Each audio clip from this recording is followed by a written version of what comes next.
لا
أجمعين صدق الله مولانا العظيم وصدق رسوله النبي الكريم ونحن على ذلك من الشاهدين والشاكرين والذاكرين والحمد لله رب العالمين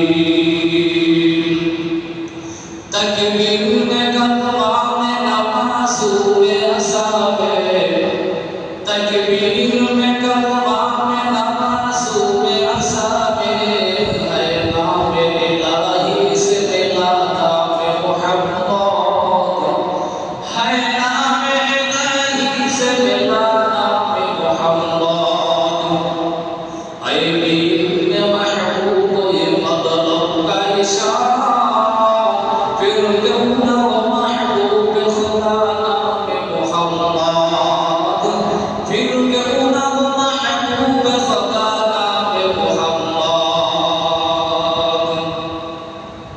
अल्हम्दुलिल्लाह अल्लाह रब्बुल आलामीन दरबारे लाख कोटी शुকর যে মহান রব্বুল আলামিন আপনাকে এবং আমাকে দুনিয়ার বিভিন্ন ঝামেলা থেকে উপেক্ষা করে যে মহান রব্বুল আলামিন আপনাকে এবং আমাকে রবিউল আউয়াল মাসের 12 তারিখে আল্লাহ রব্বুল আলামিন আপনাকে এবং আমাকে সুস্থ করে সিরাত সম্পর্কে কিছু আলোচনা মিলাদুন নবী সিরাতুন নবী সম্পর্কে কিছু আলোচনা তো আল্লাহ রব্বুল আলামিন যেহেতু নিয়ে আসেন শুরু থেকে শেষ পর্যন্ত ধৈর্য ধরে বসে এবং কিছু কথা আপনার নিয়তে শ্রবণ করার মতো আল্লাহ তৌফিক দান করে সকলে বলি আমিন সৃষ্টি মহান স্রষ্টা আল্লাহ রব্বুল আলামিন দরবারে যে মহান রব্বুল আলামিন হাজার হাজার মানুষ থেকে যাচাই করে বাছাই করে আল্লাহ রব্বুল আলামিন ইহসান করে মসজিদে আসার এবং বসার মতো আল্লাহ তৌফিক দান করলেন এবং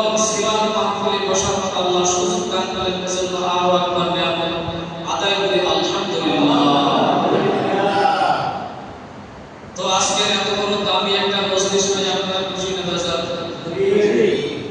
আল্লাহ রব্বুল আলামিন যদি কবুল করেন মঞ্জুর করেন আপনাদের খিদমতে সূরা আল ইমরানের 32 নম্বর আয়াত তেলাওয়াত করছি আল্লাহ রাসূল সাল্লাল্লাহু আলাইহি ওয়াসাল্লামের অবর্ণিত হাদিস থেকে এক টুকরা হাদিস আপনাদের সম্মুখে আপনাদের খিদমতে তেলাওয়াত করেছি কোরআন এবং হাদিসের সমন্বয়ে কিছু কথা বলবো এবং আমাকে বলার মতো আল্লাহ তৌফিক দান করুন এবং আপনাদেরকে শ্রবণ করার আল্লাহ তৌফিক দান করুন সকলে বলে আমিন আল্লাহ রাব্বুল আলামিন বলেন কুল ইন কুনতুম তুহিব্বুনাল্লাহ ফাত্তাবিউনি ইউহিব্বুকুমুল্লাহ কুল হে রাসূল আপনি বলে দিন ইন কুনতুম তুহিব্বুনাল্লাহ যারা আমি আল্লাহ রাব্বুল আলামিনকে ভালোবাসতে চাই ইন কুনতুম তুহিব্বুনাল্লাহ তারা যেন আপনার অনুসরণ করে আপনার ইতাআত করে যদি করে অচিরেই আমি আল্লাহকে তারা পেয়ে যাবে সংক্ষিপ্ত তর্জমা কি বুঝলেন সামনে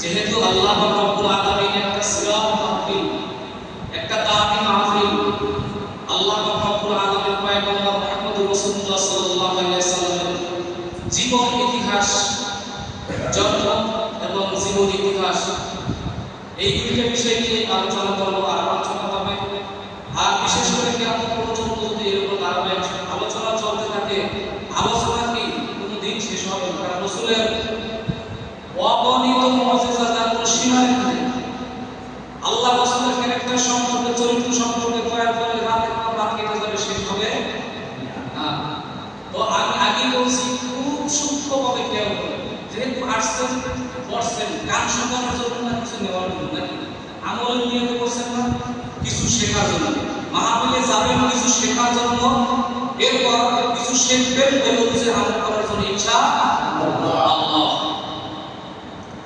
অনেক মানুষ আছে আমাদের প্রোগ্রাম থেকে আসবে কখন আসবে কিছু মানুষ আছে তবরত দিতে দিতে ওই সময় আসবে সবাই ইখলাস সবাই আমল সবাই দিন সবাই মন কি এক না সরকার বহু আল্লাহর নতুন মাঝে মাঝে বলতেন যে পুরো মাহফিল ময়দানে শুরু থেকে শেষ পর্যন্ত আগে মুনাজাত দিয়া যায় ব্যক্তি মুনাজাত দিয়া যায় ওই ব্যক্তি 50 লক্ষ ব্যক্তি কম সাথে দিয়েই যায় সুবহানাল্লাহ এজন্য আমরা সূক্ষ্মভাবে আমলের নিয়তে বসবো ইনশাআল্লাহ। তা কি বলছি, কুল ইন কুনতুম তুহিব্বুনাল্লাহ ফাত্তাবিউনি ইউহিব্বুকুমুল্লাহ। যার অর্থ দাঁড়ায় আল্লাহ জানায় দিয়েছে হে রাসূল, যারা আমি আল্লাহকে মহব্বত করতে চাই, ভালোবাসতে চাই, তারা যেন আপনার অনুসরণ করে, আপনার ইতাআত করে। এটার মানুষ বেশিরভাগ আলেমরা অপব্যাখ্যা করে যে আমি আল্লাহকে যারা পাইতে চাই তারা যেন রাসূলকে মহব্বত করে। আপনাদের কাছে প্রশ্ন, মহব্বত আর অনুসরণ দুইটা কি এক? দুইটা কি এক?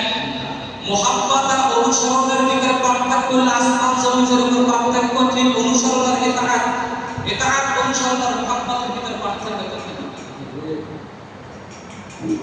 এই দুইটা জিনিস যে মহব্বত অনুসরণ, ইতাআত অনুসরণ কইরা আল্লাহ জানায় দিয়েছেন কোন ব্যক্তি শুধু অনুসরণ কইরা জান্নাত পাবে না। আবার হাদিস শরীফে বলেছেন আল্লাহ রাসূল সাল্লাল্লাহু আলাইহি ওয়াসাল্লাম, লা ইউমিনু আহাদুকুম হাত্তা আকুনা হাব্বা ইলাইহি মিন ওয়ালিদিহি ওয়া ওয়ালাদিহি ওয়ান নাসি আজমাইন। তোমরা কামেল মুমিন, কখনো কামেল মুমিন হতে পারবে না যতক্ষণ পর্যন্ত মুহাম্মদ সাল্লাল্লাহু আলাইহি ওয়াসাল্লামের কে নিজের পরিবার পরিজন আপন জাতের চাইতে জীবন নিজের জীবনের চাইতে যতক্ষণ পর্যন্ত আমি নবীকে মহব্বত না করব ততক্ষণ পর্যন্ত কামেল মুমিন হতে পারবে না। হাদিস শরীফে বলছে যতক্ষণ পর্যন্ত রাসূলের ইতাআত না করব ততক্ষণ পর্যন্ত জান্নাত কি পাইবা না। রাসূল সাল্লাল্লাহু আলাইহি ওয়াসাল্লাম বলছে যতক্ষণ পর্যন্ত তোমার জীবনের চাইতে আমাকে মহব্বত না করব ততক্ষণ পর্যন্ত কি তোমরা কামেল মুমিন হইতে পারবে না। আল্লাহ দুইটা শব্দটাই বলে দিয়েছেন যে ইতাআত করলে শুধু ইতাআত করলে জান্নাতে যাইতে পারবে না, শুধু মহব্বত করলে জান্নাতে যাইতে পারবে না। সারসংক্ষেপে বলে যায় যদি ইতাআত করে অনুসরণ করে জান্নাতে যাইতো তাহলে সর্বপ্রথম আব্দুল্লাহ ইবনে উবাই ইবনে সালুল সর্বপ্রথম জান্নাতে যাইতো।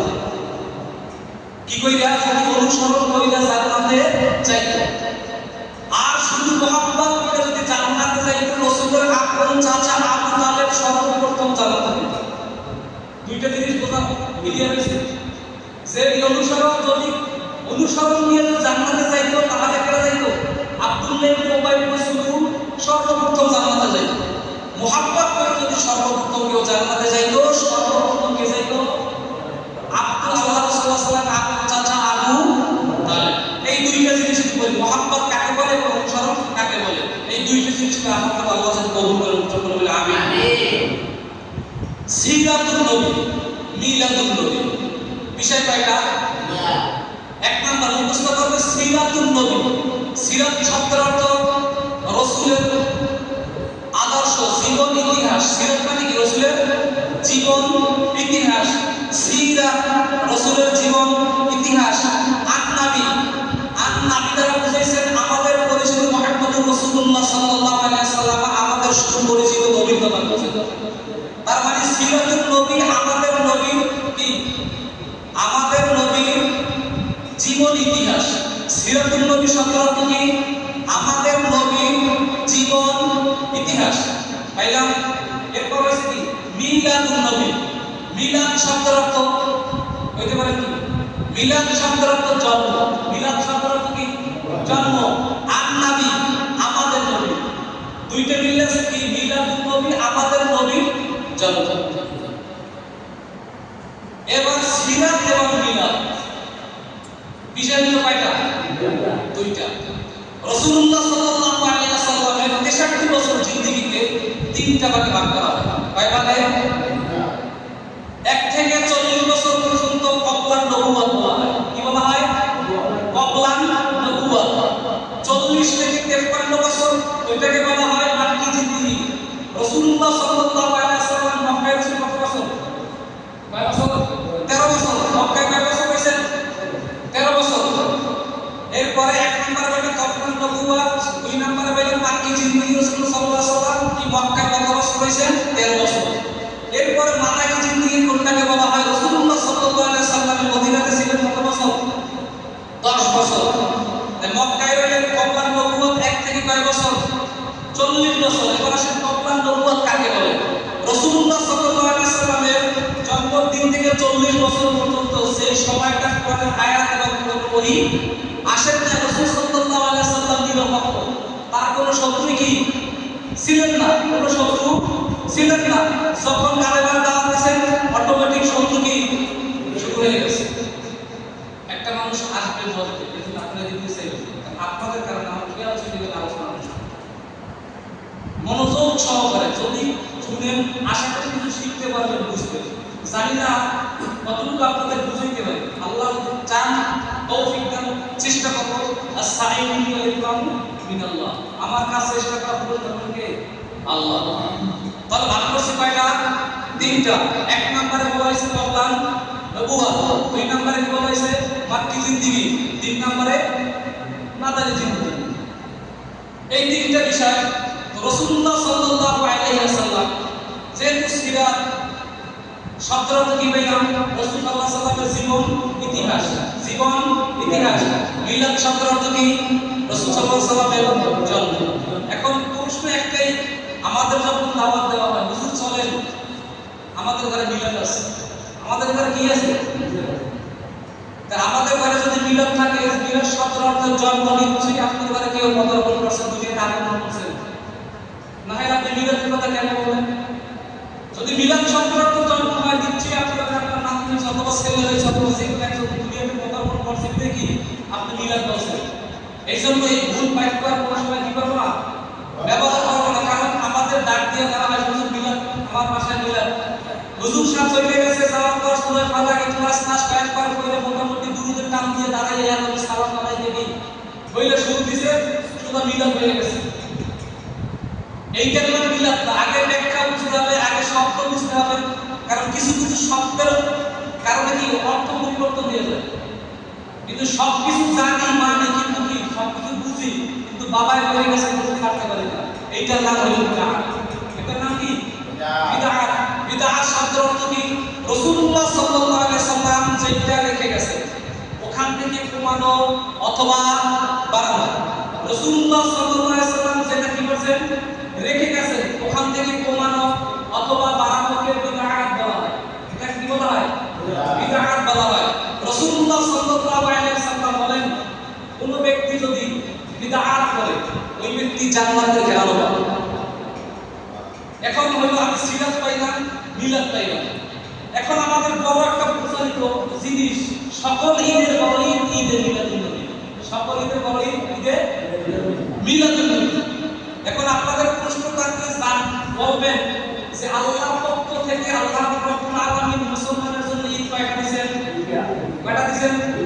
একটা নাম কি ঈদুল ফিতর, দুই নম্বর ঈদুল আযহা। সেইটা পালন করেছেন মুহাম্মদ রাসূলুল্লাহ সাল্লাল্লাহু আলাইহি ওয়াসাল্লাম, নিজেও পালন করেছেন, উম্মতদের পালন করার জন্য দিয়েছে। তো আমার নবী যে ঈদটা পালন, যে ঈদ পালন করেছে সেইটা শ্রেষ্ঠ না ঈদে মিলাদুন্নবী শ্রেষ্ঠ? কথা বলেন। আমার নবী যেটা পালন করেছেন দুইটা ঈদ, আল্লাহ ঘোষণা দিয়েছেন দুই ঈদ, রাসূল ঘোষণা দিয়েছেন মুসলমানের জন্য কয় ঈদ? দুই ঈদ। এখন আমাদের হইল কি সকল ঈদের বড় ঈদ ঈদে মিলাদুন্নবী বলে আলহামদুলিল্লাহ। এখন আসেন আমাদের কাছে কয়টা শিরোনাম আছে, আমি এই পুরো একটা কিছু আলোচনা করব। ঈদ মানে কি? সাতটা জিনিস আলোচনা। ঈদ মানে কি? খুশি অথবা আনন্দ। ঈদ মানে আনন্দ। সেইটা রাসূলুল্লাহ সাল্লাল্লাহু আলাইহি ওয়াসাল্লাম কি করেছেন মুসলমানের জন্য, উম্মতের জন্য রেখে গেছেন। ওই দুই ঈদের কথা বোঝানো হয়েছে যে এই ঈদ সম্পর্কে আল্লাহ রাসূল বয়ান করেছেন যে আল্লাহর পক্ষ থেকে আমার কাছে দুইটা ঈদ পাঠানো হয়েছে এবং উম্মতের জন্য নাজ নিয়ামত স্বরূপ সেই দুইটা ঈদ দেওয়ার কারণ কি? যে দুই ঈদে শরীক হওয়ার কারণে, দুই ঈদে নামাজ পড়ার কারণে আল্লাহ রাব্বুল আলামিন তার পিছনের সমস্ত গুনাহগুলো মাফ করে দেন। কিন্তু সকল ঈদের বড় ঈদ পালন করলে কোনো গুনাহ মাফ করবে এটা আছে কোরআন এবং হাদিসে। একটা দলিল করে দেখাই দেখি, পারবে না? পারবে। কিন্তু বাবাই বলছে আমিও ওই ঈদের নাম দিলাম। দুই নম্বর হলো কি? সেই বিদআত কোন দিন আবিষ্কার হয়েছে? ঈদে মিলাদুন্নবী। এটা তো যে কোনো একটা সময় আবিষ্কার হয়েছে, তাহলে ভালো করে শুনুন। এই বিদআতটা সকল ঈদের বড় ঈদ ঈদে মিলাদুন্নবী এইটা চালু হয়েছে কবে? এইটা চালু হয়েছে রাসূলুল্লাহ সাল্লাল্লাহু আলাইহি ওয়াসাল্লাম দুনিয়া থেকে বিদায় হওয়ার 604 হিজরি কত? রাসূলুল্লাহ সাল্লাল্লাহু আলাইহি ওয়াসাল্লাম বিদায় হওয়ার পরে 604 হিজরি ইরাকের বাদশা, ইরাক শহরে ইরাক শহরের বাদশা আবু সাইদ তার মাধ্যমে ওনার আবার একটা নাম আছে মুজাফফর, আবু সাইদ বিন মুজাফফর সর্বপ্রথম জনৈক এক আলেম, ওই বসুল শহরের ভিতরে একজন জনৈক আলেম ছিলেন, যে আলেমের নাম হলো আবুল খাত্তাব ওমর ইবনে দিয়া। নাম কি? এই নামটা মুখস্থ রাখতে, নাম কি? এই সকল ঈদের বড় ঈদের মিলাদুন নবীটা প্রচার করছে, তার নাম কি? আবুল খাত্তাব ওমর ইবনে দিয়া। আবুল খাত্তাব ওমর ইবনে দিয়া ইনি কি করছেন? সর্বপ্রথম ঈদের মিলাদুন নবী এইটাকে কি করছেন? পরিচালিত করছেন, সূচনা করছেন। রাসূলুল্লাহ সাল্লাল্লাহু আলাইহি ওয়াসাল্লাম যাওয়ার পর দুনিয়া থেকে বিদায় হওয়ার 604 বছরের ভিতরে পৃথিবীর ভিতরে এই সমস্ত কোনো কি, এই সমস্ত কুসংস্কার কোনো আমল ছিল না। রাসূলুল্লাহ সাল্লাল্লাহু আলাইহি ওয়াসাল্লাম দুনিয়া থেকে বিদায় হওয়ার 604 বছর পরে এইটাকে কি করা হয়? সূচনা করা হয়। তো যেইটা রাসূলুল্লাহ সাল্লাল্লাহু আলাইহি ওয়াসাল্লামের জমানায় ছিল না, 600 বছরের ভিতরে ছিল না, যেইটা মানুষের বানানো, সেইটাকে মুসলমান হইয়া আমরা নিজেরাও মানতে পারি না, কোনো ব্যক্তি করলে তার সহযোগিতা করতে পারি না। আমরা নিজেরাও কি করব না, কোনো ব্যক্তি করলে তাকে সহযোগিতা কি করব না ইনশাআল্লাহ। এরপর আসেন যে রাসূলুল্লাহ সাল্লাল্লাহু আলাইহি ওয়াসাল্লামের ঈদ, সিরাত, মিলাদ, এই কয়েকটা জিনিস। তো রাসূলুল্লাহ সাল্লাল্লাহু আলাইহি ওয়াসাল্লামের জন্ম মুবারক নিয়ে কিছু কথা। রাসূলুল্লাহ সাল্লাল্লাহু আলাইহি ওয়াসাল্লাম দুনিয়াতে আসছেন কোন দিন আসছেন? মুসনাদে আহমদ 4 নম্বর খণ্ড 172 নম্বর হাদিস। উলিদা রাসূলুল্লাহ সাল্লাল্লাহু আলাইহি ওয়াসাল্লাম ইয়াউমাল ইসনাইন। রাসূলুল্লাহ সাল্লাল্লাহু আলাইহি ওয়াসাল্লাম দুনিয়াতে যেই দিন পদার্পণ করছেন, জন্মগ্রহণ করছেন, ওই দিনটা ছিলেন সোমবার। কি ছিলেন? উলিদা রাসূলুল্লাহ সাল্লাল্লাহু আলাইহি ওয়াসাল্লাম ইয়াউমাল ইসনাইন। রাসূলুল্লাহ সাল্লাল্লাহু আলাইহি ওয়াসাল্লাম দুনিয়াতে আসছেন, সেই দিনটার নাম কি? সোমবার। তাহলে দিন পাইলাম, কি পাইছি? দিন পাইছি। এখন পাইছি কি? এখন পাইছি কি? তারিখ। তারিখের ব্যাপারে 8টা মতামত আছে। কয়টা? 8টা মতামত আছে। এক নাম্বার হলো রাসূলুল্লাহ সাল্লাল্লাহু আলাইহি ওয়াসাল্লাম এক লোক বর্ণনা করছে রাসূলুল্লাহ সাল্লাল্লাহু আলাইহি ওয়াসাল্লাম 2 তারিখ জন্মগ্রহণ করেছেন। কয় তারিখ? 2 তারিখ আসছেন। একজনে বলেন 8 তারিখ, আরেকজনে বলেন 9 তারিখ, আরেকজনে বলেন 10 তারিখ, আরেকজনে 12 তারিখ, আরেকজনে 17 তারিখ। সবচেয়ে মজার কথা, আরেক ব্যক্তি বলেন রমজান মাসের 12 তারিখ। যদিও এইটা কি সহিহ না, এটা সহিহ না, তবে তবুও বলছেন। মতামত আপনার আমার সবাই থাকতেই পারে না। আমারটা সঠিক হবে ব্যাপারটা এরকম না, আমার মাসআলা আমার হাদিস সঠিক হবে ব্যাপারটা কি এরকম না। মত সবাই আছে। রাসূলুল্লাহ সাল্লাল্লাহু আলাইহি ওয়াসাল্লাম দুনিয়াতে আসছে কয়টা পাইলাম? 2 রবিউল আউয়াল, 8 রবিউল আউয়াল, এরপর 9 রবিউল আউয়াল, 10 রবিউল আউয়াল, 12 রবিউল আউয়াল, 17 রবিউল আউয়াল। এরপর শেষের দিকে রবিউল আউয়াল মাসের 8 দিন থাকতে আল্লাহ রাসূল জন্মগ্রহণ করেছেন। পরেরটা আরেকজন এসে বললেন যে আল্লাহ রাসূল সাল্লাল্লাহু আলাইহি ওয়াসাল্লাম পদার্পণ দুনিয়াতে করছেন, জন্মগ্রহণ করছেন, সেই দিন 12ই রমজান ছিল। তো এই ব্যাপারে আল বিদায়া আর নিহায়া একটা কিতাব আছে 14 খণ্ড, ওগুলো মুসনাদে আহমদ, সেটার ভিতরে খণ্ড আছে 32 খণ্ড। 4 নম্বর খণ্ডতে পাইলে রাসূলুল্লাহ সাল্লাল্লাহু আলাইহি ওয়াসাল্লাম দুনিয়াতে আসছেন দিন কোন দিন? সোমবার। বৃহস্পতিবার, সোমবার। কিন্তু রাসূলুল্লাহ সাল্লাল্লাহু আলাইহি ওয়াসাল্লাম যে তারিখে আসছেন, তারিখগুলোর ভিতরে ইখতিলাফ আছে, মতানৈক্য আছে। ইবনে কাসির রাহমাতুল্লাহ আলাইহি আল বিদায়া আর নিহায়া কিতাব লিখছেন। এরপর হাসান ইবনে আসকালী রাহমাতুল্লাহ আলাইহি তিনি বুখারী শরীফের ব্যাখ্যা করেছেন। ফতহুল বারীর ভিতরে ঘটনাটা টানেন যে কয়েকটা মতানৈক্য থাকার পরেও ওখান থেকে সে সরাসরি কয়টা বাদ দিয়েছেন? 5টা বাদ দিয়েছেন। সে রাইকে দিলেন 2 নাম্বার, 8 নাম্বার আর 12 নাম্বার। 2, 8 আর 12, আর বাকিগুলোর সাথে সাথে তার পক্ষ থেকে তিনি বাদ দিয়ে দিয়েছেন। এই তিনটার ব্যাপারেও আবার সে বিভিন্ন দলিল খাটাইছে। 2 নম্বরের লম্বা দলিল খাটাইছে, সেটা বলবো না, সময় কম।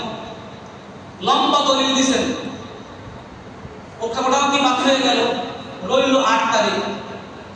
8 তারিখেরটা মজবুত কেন? 8 তারিখেরটা মজবুত কেন?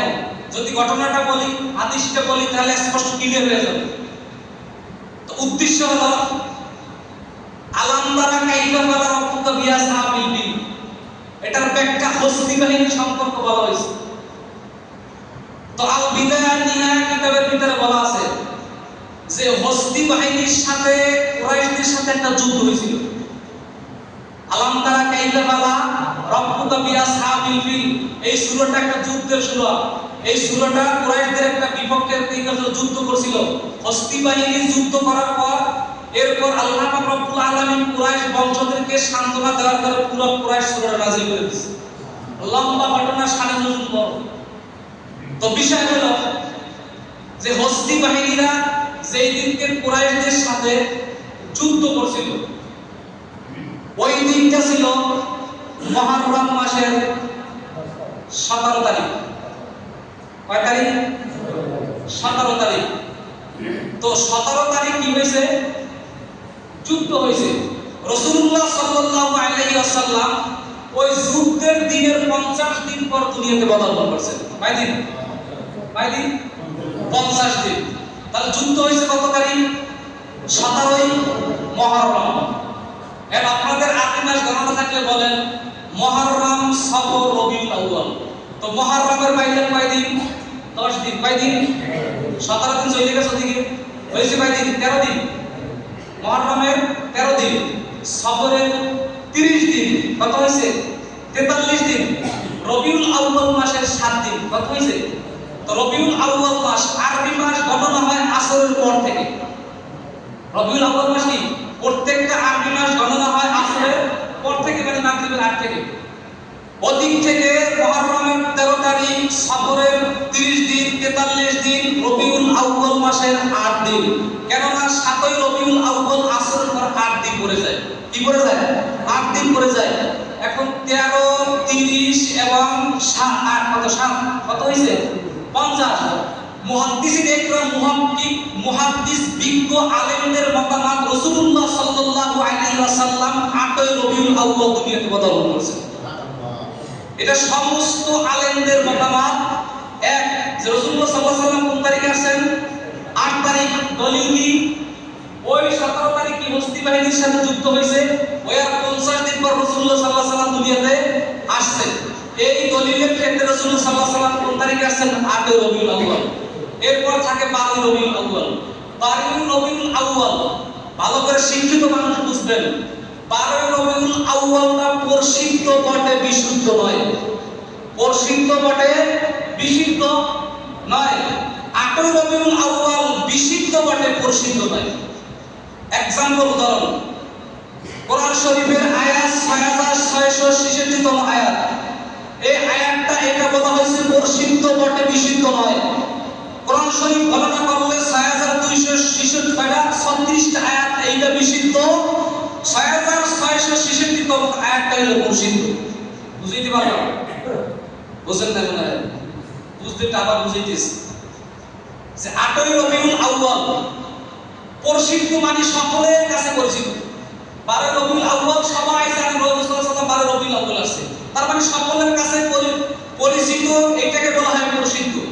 বিশুদ্ধ যেটা গোপনে পড়ে আসে কিন্তু মানুষ জানে না, মানে ওইটাই সত্য, আসছে ওই দিন কিন্তু মানুষের মুখে মুখে উঠে গেছে তাতে 12 রবিউল আউয়াল। এই জন্য বলা হয়েছে ওইটা 12 রবিউল আউয়াল প্রসিদ্ধ বটে, বিশুদ্ধ নয়। 8ই রবিউল আউয়াল বিশুদ্ধ বটে, প্রসিদ্ধ নয়। কথা ক্লিয়ার? আমার ভেজাল আছে? আচ্ছা, না বুঝতে বলবেন। এরপর আসেন কোরআন শরীফের ভিতরে 6666 তম আয়াত। এটা মানুষের কাছে প্রসিদ্ধ। আমি একবার না 12 বার বলছি, কিন্তু কোরআন শরীফের আয়াত কত? 6236। কিন্তু টুকরা টুকরা আয়াত মিলানোর পর হয়েছে কত? 6666। এইটা যেরকমের মানুষের কাছে 6666 তেমন প্রসিদ্ধ, ঠিক 12 রবিউল আউয়াল একই রকম প্রসিদ্ধ। কিন্তু যেদিন হলো 6236 আর আল্লাহ রাসূল দুনিয়াতে পদার্পণ করছেন কত? 8 রবিউল আউয়াল। এইটাও যেরকমের 6236টা আর আল্লাহ রাসূল 8 রবিউল আউয়াল আসছে, এটাও বিশুদ্ধ।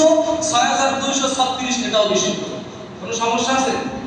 আচ্ছা, এবার আসেন এই দুইটা জিনিস পাইলে রাসূল আসছেন কোন দিন?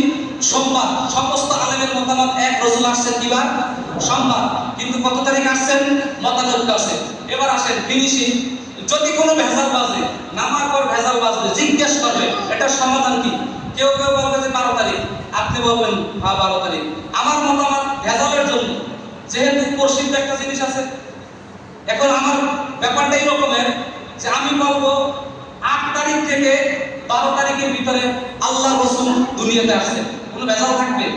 তার মানে 8 তারিখ হইলো আলহামদুলিল্লাহ, 9 তারিখ হইলো আলহামদুলিল্লাহ, তবে এটা শব্দ 8 তারিখ থেকে 12 তারিখের ভিতরে আল্লাহ রাসূল দুনিয়াতে আসছে। এই তিনটা রাতের ভিতরে প্রসিদ্ধ রাত কত তারিখ? 8 তারিখ। 8 তারিখ কেন? এইটা বিশুদ্ধ। 12 তারিখ প্রসিদ্ধ কেন? দুর্বল। আল্লাহ রাব্বুল আলামিন বোঝার তৌফিক দান করে সকলে বলে আমিন। এরপর রাসূলুল্লাহ সাল্লাল্লাহু আলাইহি ওয়াসাল্লাম আম্মা জান আয়েশা রাদিয়াল্লাহু তাআলা আনহার কাছে প্রশ্ন করলেন। সাহাবায়ে কেরাম প্রশ্ন করলেন, হে আম্মা জান আয়েশা, রাসূলুল্লাহ সাল্লাল্লাহু আলাইহি ওয়াসাল্লামের ক্যারেক্টার সম্পর্কে একটু বয়ান করুন।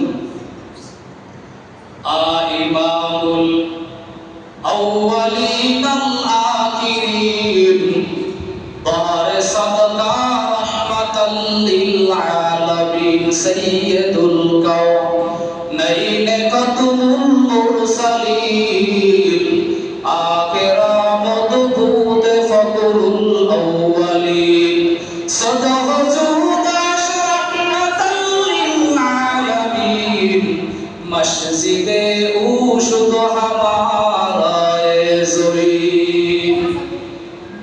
কিছু সংখ্যক সাহাবায়ে কেরাম আম্মা জান আয়েশার কাছে জিজ্ঞাসা করলেন, হে আম্মা জান আয়েশা, আল্লাহ রাসূল সাল্লাল্লাহু আলাইহি ওয়াসাল্লামের ক্যারেক্টার চরিত্র সম্পর্কে একটু বয়ান করুন। আম্মা জান আয়েশা ডাক দিয়ে বললেন, আফা তাকরাউনাল কুরআন, আপনারা কি কোরআন পড়েন নাই? সাহাবায়ে কেরাম ডাক দিয়ে বললেন, ক্বালু বালা, হ্যাঁ আমরা তো কোরআন পড়েছি।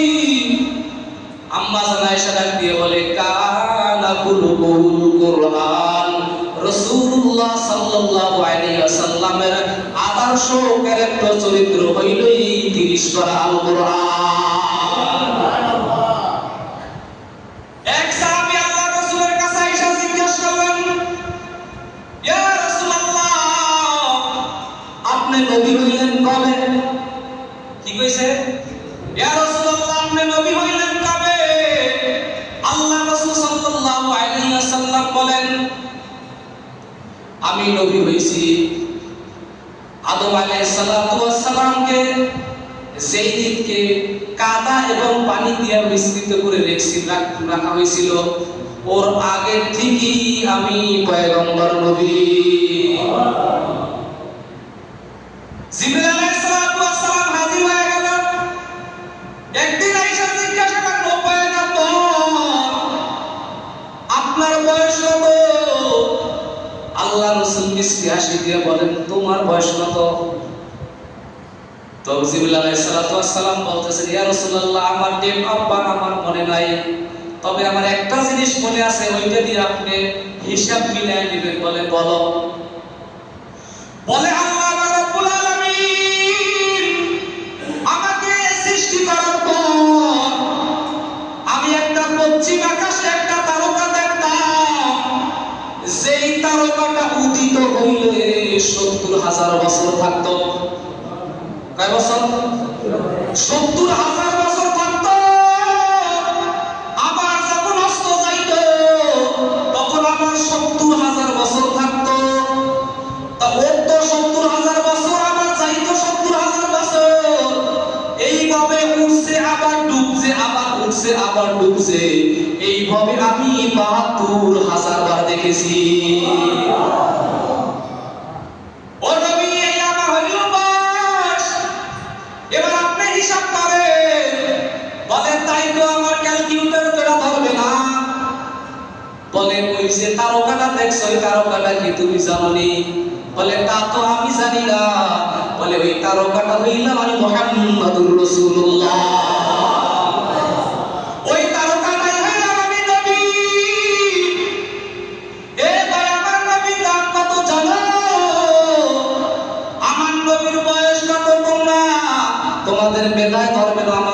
আমাদেরকে সর্বপ্রথম বানাইছেন।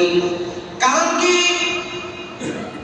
আউয়ালু খালাকাল্লাহু নূরি, রাসূলুল্লাহ সাল্লাল্লাহু আলাইহি ওয়াসাল্লামের নূরকে সর্বপ্রথম আল্লাহ বানাইছেন। তার মানে এখানে প্রশ্ন থেকেই যায়, যেই ভাইরা বলেন আমার নবী নূরের তৈরি, জোরে বলেন নাউজুবিল্লাহ। এই নবী যে মাটির তৈরি বলছেন আবার আল্লাহ, কুল ইন্নামা আনা বাশারুম মিথলুকুম ইউহা আন্না ইলাইকুম ইলাহুকুম ইলাহু ওয়াহিদ। আল্লাহ রাব্বুল আলামিন বলেন, কুল ইন্নামা আনা বাশারুম মিথলুকুম ইউহা ইলাইয়া আন্নামা ইলাহুকুম ইলাহু ওয়াহিদ। কুল ইন্নামা আনা বাশারুম মিথলুকুম। ভালো করে বুঝবেন, বাশার শব্দের অর্থ হইল মানুষ। ও নবী উম্মতদের জানায় দেন, আপনি নবীও আপনার উম্মতের মতো মানুষ। কি? তবে সাবধান, আপনি মানুষ বটে, আপনার উম্মতের মতো সাধারণ মানুষ নয়। আপনি হইলেন মহামানুষ। আপনার আমার বান্দারা যারা আছে তারা হইল সাধারণ মানুষ, আর আপনি হইলেন মহামানুষ। ইউহা ইলাইয়া আন্নামা ইলাহুকুম ইলাহু ওয়াহিদ। আল্লাহর নবী বলেন, আমি তোমাদের মতো একজন মানুষ, কিন্তু পার্থক্য হলো ইউহা ইলাইয়া আন্নামা ইলাহুকুম। পার্থক্য হলো আমার কাছে ওহী আসে, তোমাদের কাছে ওহী আসে না। এখন আমার প্রশ্ন হইল, আপনারা রাসূলকে মুহাব্বত করতে করতে করতে নূরের তৈরি বানাইলেন। এ সাধারণ মানুষ ভালো করে বুঝবেন, ও নেমতের মুসলমান, আপনাদের জানা থাকলে ভালো করে বুঝবেন, নূরের তৈরি ফেরেশতার দাম বেশি না মানুষের দাম বেশি? আল্লাহ বলেন, লাকাদ কাররামনা বানি আদম। আমি আল্লাহ বনি আদমকে সর্বশ্রেষ্ঠত্ব দান করলাম। কারণ ফেরেশতাদের এই কথা বলা হয় নাই, ফেরেশতাদেরকে শ্রেষ্ঠত্ব দান করে এরকম আল্লাহ কোন জায়গায় বলেন নাই। আল্লাহ রাব্বুল আলামিন বলেন, আমি রাসূলকে কি হিসেবে পাঠাইলাম? মহামানব হিসেবে, মাটি দিয়ে সৃষ্টি করে দুনিয়াতে পাঠাইলাম। এবার আমার প্রশ্ন হলো, ভাই যারা নূরের তৈরি বলেন, রাসূলকে যারা নূরের তৈরি বলেন, তো নূরের তৈরি ফেরেশতার দাম বেশি না মাটির তৈরি মানুষের দাম বেশি? তো আপনি মুমিন হইয়া তো আমার নবীর সম্মান কমাইতে পারেন না। যদি আমার নবীকে মাটির ভিতরে ঢুকান, আমার রাসূলের সম্মান বেড়ে যায়। তবে শর্ত হইল, মাটির আওতার ভিতরে ঢুকাইয়া তোমাকে আমাকে যেই মাটি দিয়ে সৃষ্টি করছে, আমার নবীকে ওই মাটি দিয়ে সৃষ্টি করেন না। কিন্তু নবী কিসের তৈরি? এবার আবার জানা থাকলে বলেন, নবী যদি ফেরেশতারা খানা খায়, ফেরেশতারা বাজার করেন, খানা খায়, বিয়ে করছেন, প্রসাব করেন, বাথরুম করেন, নবীজি বাথরুমে গেছেন না যান নাই? প্রসাব করেন কি করেন নাই? নবীজি বাজারে গেছেন কি গেছেন নাই? রাসূলের বিবি ছিল কি ছিল না ভালো করিয়া বুঝবেন। তো রাসূলের যদি বিবি থাকে, রাসূলের যদি বাজার ঘাট সব করতে হয়, খানা খাইতে হয়, বাথরুম ইস্তেঞ্জা সবকিছু হয়, ফেরেশতাদের তো ইস্তেঞ্জা বাথরুম কিছু দরকার হয় না। ও সাধারণ মানুষ ভালো করে জবাব দাও, আবেগে তুমি বিবেক নষ্ট করিও না, সাধারণ মানুষকে তুমি বিভ্রান্তে ফেলাইও না। কারণ আমার নবী শ্রেষ্ঠ। আমার নবীকে যখন মাটি আমাদের ভিতরে ঢুকে সর্বশ্রেষ্ঠত্ব দান করব, তাদেরকে স্বীকৃতি দিব আমার নবী শ্রেষ্ঠ। আমার মাওলা ডাক দিয়ে বলে, হে দুনিয়ার মানুষ, যখন আমার পয়গম্বরকে তোমাদের কাতারে ঢুকাইয়া আমির মানবা, নেতা মানবা, তখন তোমাদের এর ভিতরে সর্বমশার ভিতরে প্রত্যেকটা জিনিসের ভিতরে বরকত হবে।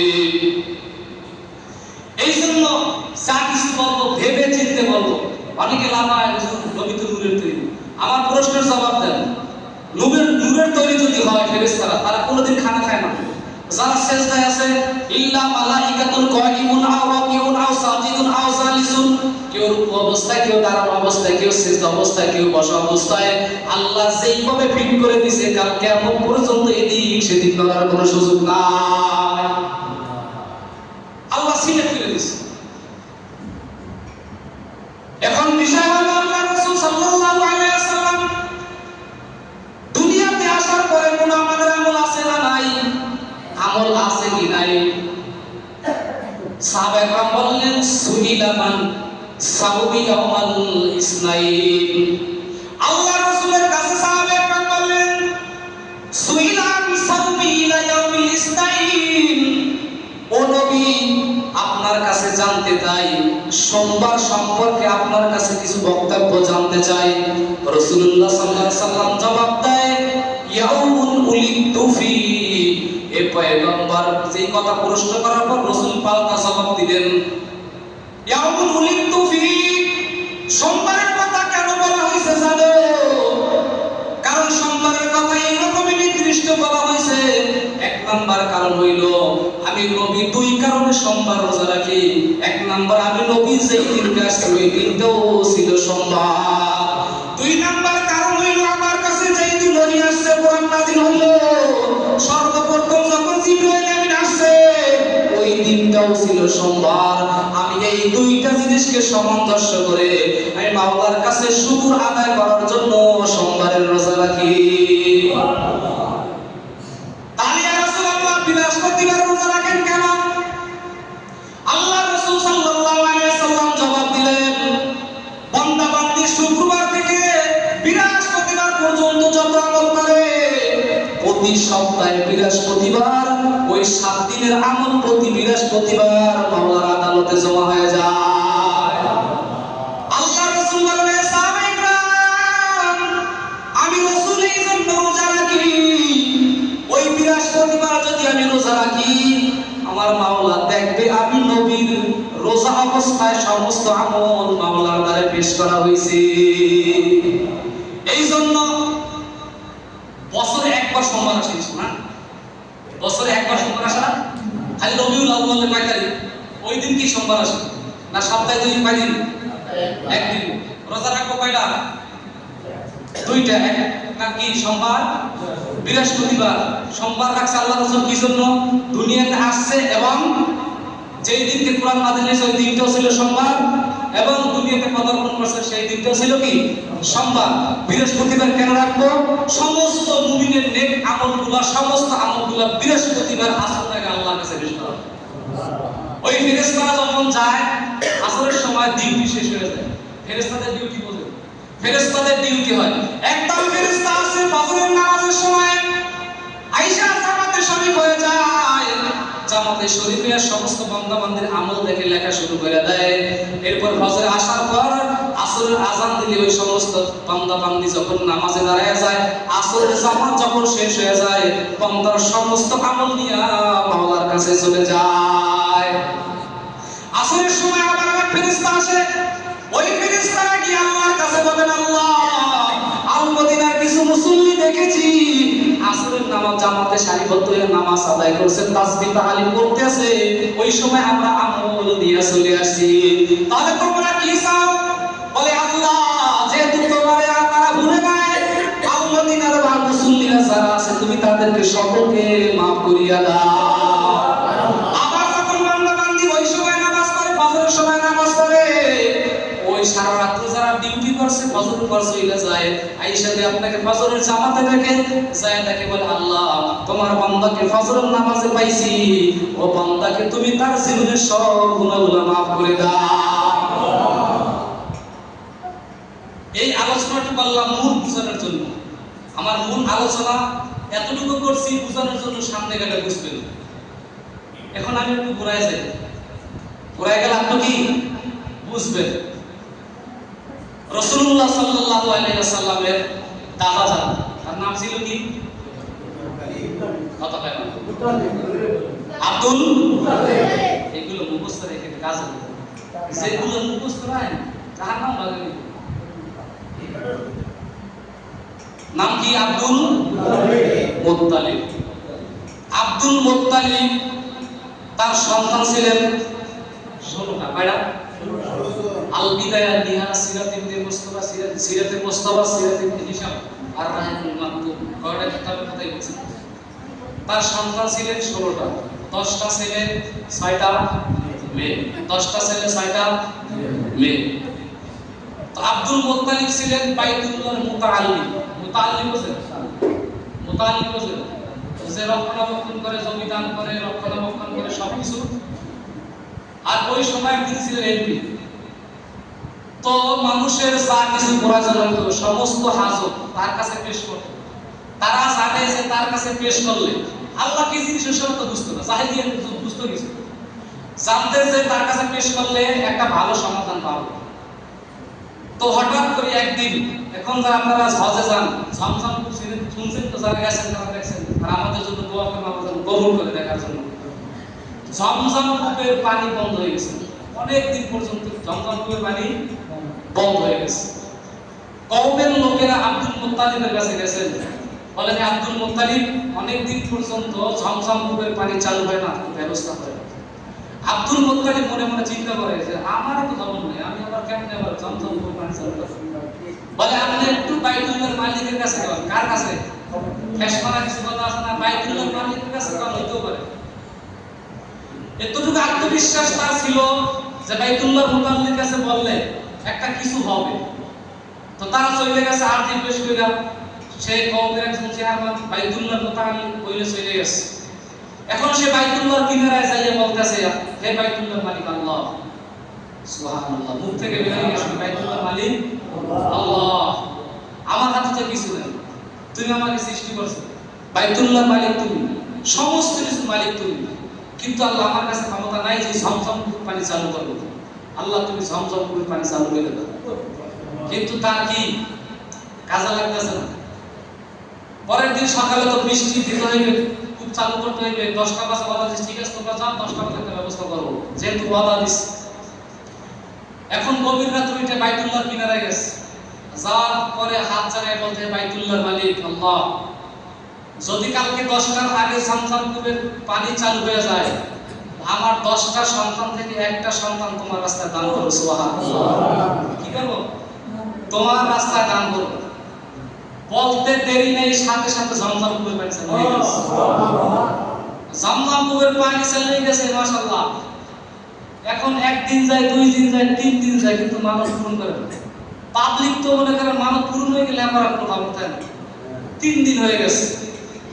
তো মোটামুটি এলাকার কওমের লোক যারা ছিল, তারা আইয়ে তো কদম মুসি করে, হায় কাজ হয়ে গেছে, ঝমঝম কূপের পানি চালু হয়ে গেছে। একদিন 2 দিন চলে গেছে, 3 দিনের দিন আল্লাহ রাব্বুল আলামিন স্বপ্ন দেখায়, কি আব্দুল মুত্তালিব, আমার মানব কোথায়? উঠে বসে পড়ছে, থরথর কাঁপতেছে, আবার শুয়ে পড়ছে, আল্লাহ আবার স্বপ্ন দেখাইছে। এরপরে দ্বিতীয় দিন চিন্তা ফিকির করতেছে যে আমি 10টা সন্তানের কথা কইলাম, কিন্তু এখন 10টা সন্তানের কোন সন্তানটা দিব? 10টা সন্তান ডাকছে। ডাকার পরে বলতেছে, বাবা, গতকাল তো একটা মানত করছিলাম কয়েকদিন আগে যে 10টা সন্তানের একটা সন্তান বাইতুল্লাহর মালিকের রাস্তায় দান করবো, এই উসিলায় আমার মাওলা বাইতুল্লাহর মালিক ঝমঝম কূপের পানি চালু করছে। এখন তো একটা সন্তান আল্লাহর রাস্তায় দিতে হবে। আবু জাহিল থেকে আমার কথা পিছনে কয় না, কেন? আসসালামু আলাইকুম। আবু লাহাব কয় আমি হাতে নাই। অদ্বা সাহেবা আমি হামজাকে আব্বা হাতে আমি নেই। ও করতে করতে সব চলে গেছে। বেদব সন্তান কথা তো শুনবেই না।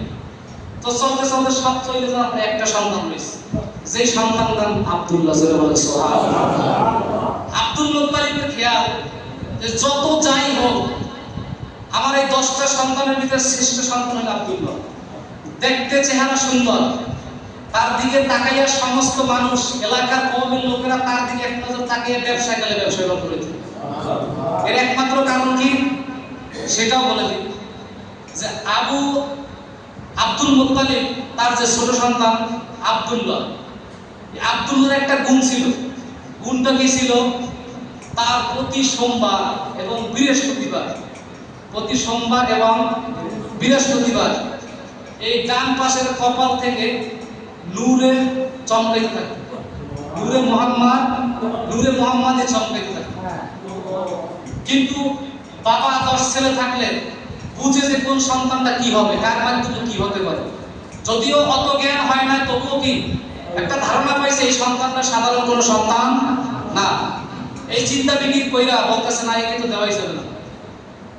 এই চিন্তা বিকির কইরা হঠাৎ করে ওই দিন রাত্রে চলে গেলেন নওফলের কাছে। নওফলের নাম শুনছেন না? নওফলের কাছে যাই বলতেছেন, ভাই, নওফল ছিলেন ওই জমানার ভিতরে তাওরাত কিতাবের একজন পণ্ডিত, জবরদস্ত আলেম, সমস্ত কিছু ব্যাখ্যা করতে পারতেন, বুঝতেন। যাওয়ার পর বিস্তারিত বলছেন, বলার পর বলতেছেন, তিনি সমাধান কি দিয়েছেন যে তাহলে আপনারা একটা কাজ করেন, যেহেতু 9 সন্তান একজন রাজি হয় না, ওই সন্তানও দিবেন না, একটা কাজ করেন, একটা লটারি করেন। লটারির মাধ্যমে যার নাম উঠবে তাকে আল্লাহর রাস্তায় দিয়ে দেবেন। কি লটারি ধর্ম? সন্তান যেহেতু কেউ রাজি না, তাহলে এক জায়গায় একটা লিস্টের ভিতরে লটারির ভিতরে দিবেন 100 লাল উট। কি দিবেন? 100 লাল উট। আরেকটা লটারিতে দিবেন আব্দুল্লাহর নাম। এর ভিতরে যেটা উঠবে সেইটাই কি আল্লাহর রাস্তায় দিয়ে দিবেন। হয়তোবা আল্লাহ চাইলে এটা সম্ভব হইতে পারে। সমাধান দিয়ে দিস। সমাধান দেওয়ার পর তিনি চলে আসে কওমের লোকদেরকে ডাক দিস। ডাক দেওয়ার পর তিনি লটারি ধরছে। লটারি ধরছে, একবার লটারি ফলাইস, নাম হচ্ছে আব্দুল্লাহ। এখন জানে দিবে না, বলছে না সম্ভব হবে না। এরপর আবার দিছে, আবার নাম হচ্ছে আব্দুল্লাহ। আবার দিছে, তিনবার দেওয়ার পর তারপর নাম হচ্ছে আব্দুল্লাহ। এখন আব্দুল্লাহকে কি করবে? বাইতুল্লাহর মালিকের রাস্তায় দান করে দিবে। উপায় নাই তো, নাই তো আবার স্বপ্ন দেখাইবে। তো তিনি যা কিছু দরকার নিয়ে বাইতুল্লাহর কিনারায় দাঁড়াইছে। বাইতুল্লাহর কিনারায় দাঁড়াইয়া কার্যক্রম শুরু করবে। হঠাৎ করে ডান দিকে তাকায় দেখে 80 জন যুবতী নারী তলোয়ার নিয়ে দাঁড়াইছে। আব্দুল্লাহর উপরে যদি কোনো আঘাত করা হয়, বাইতুল্লাহর মুতাআল্লি আব্দুল মুত্তালিবের গর্দান থাকবে না। হেরা রুশ আছে, কারণ হে তো মরুম হয়ে গেছে, চিন্তায় পড়ে গেছে। এখন কি করি? বলে কোনোই চলবে না, ওই নয়টা দেখেন, ওই নয়টারে কি একটা দাও। এখন ও অত তো কাজই হবে না। আবার লটারি শুরু করলো। লটারি 3 বার ধরলো, 4 বার ধরলো, 5 বার ধরলো, সবটাই আব্দুল্লাহর নাম। 90 বার ধরছে, 90 বার কি আব্দুল্লাহর নাম। 99 যখন হয় তখন আব্দুল্লাহর নাম। 100 বার যখন লটারিটা ফালাইছে, বাইতুল্লাহর দিকে তাকাইয়া, আল্লাহর দিকে তাকাইয়া আব্দুল মুত্তালিব ফালাই দিয়েছে, সাথে সাথে 100 কোটি লটারি ঢুকে গেছে। 100 কোটি আল্লাহর রাস্তায় কি করছেন? দান করে দিয়েছে। এখন দান করে দিয়েছে, এখন চিন্তায় পড়ে গেছে।